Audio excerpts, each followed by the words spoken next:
Welcome to Tiny Bites. Here's your host, citizen scientist in neurology, neuroplasticity, and positive psychology, Sandy Weaver.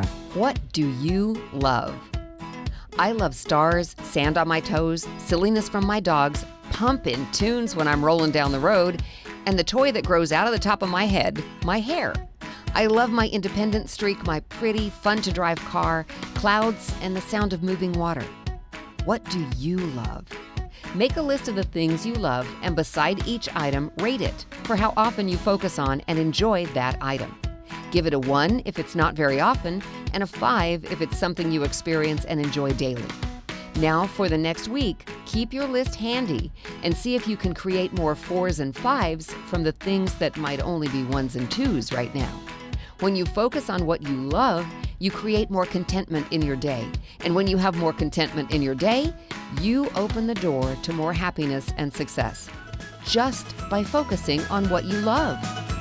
So, what do you love? Subscribe to the podcast and share it with your friends. And there's lots more at centerforworkplacehappiness.com. Here's to your well-being, one tiny bite at a time.